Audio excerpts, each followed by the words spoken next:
Nanghingi ako ng malaking karton. Ayan.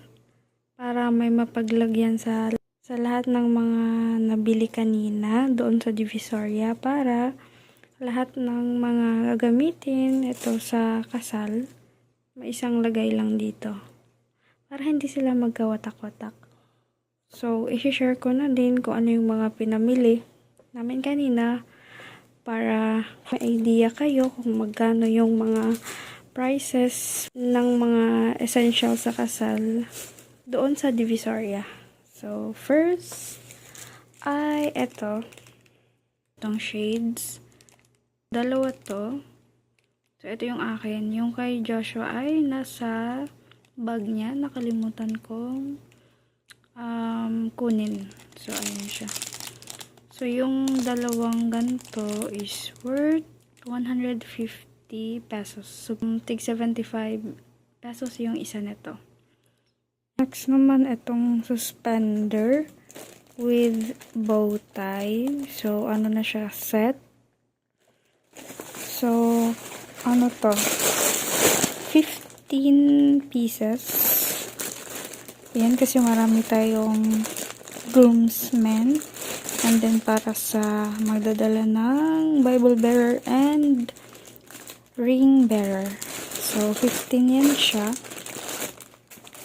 And then, 15 din to. So, worth 1,350 lahat. So, bale, tig na 90 pesos yung isa na set. Isang suspender, isang bow tie. So, yung 90 pesos, ano na yan, may kasamang tawad na. Kasi, 100 plus talaga yung isang set nito, pero naano lang, nakahingi tayo ng discount. Dahil marami ang binili natin. Color nga pala nitong suspender at bow tie ay chocolate brown. So, next naman is itong, ayan, basket ng Flower Girls. So, ayan, tigo 100 pesos yung isa nito. So, ito na din yung pinakamura na nakita namin doon. At nakaless kami kasi 7 yung binili namin. Kaya worth 100 pesos lang siya. So, 7 pieces yan siya. Lagay na natin. Yan. So, para naman sa head dress ng mga Flower Girls. So, mahal kasi yung magandang ganto. Yung talagang gawa siya. Is mahal siya. So, ito na lang yung binili namin. So, ano to?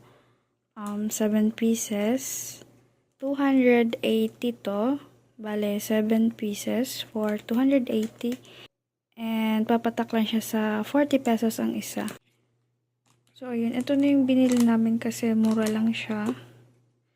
And, ang gagawin ko na lang, i-DIY ko siya. So, nagbili kami ng, so, ang gagawin ko pala, i-DIY ko siya. So, ayun, nagbili ako ng old rose na ribbon. So, gagawan ko siya ng ribbon-ribbon yung mga yan.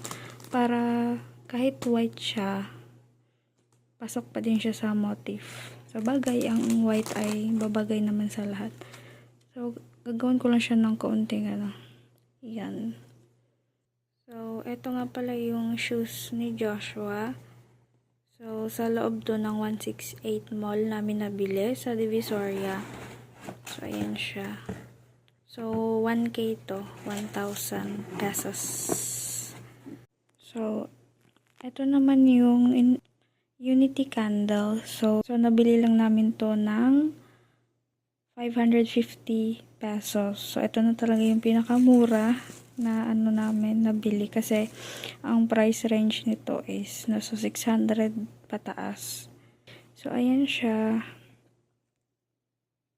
So, nagbili din pala ako ng ganito para sa prenup.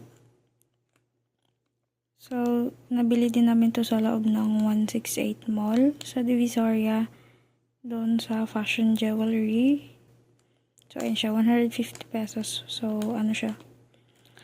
Ganyan ang style. And then, etong hikaw na 50 pesos lang. So, ayan. 200 pesos lang siya. So, ayan. Nagbili din pala ako ng kanina. Raincoat dahil umuulan doon sa Divisoria.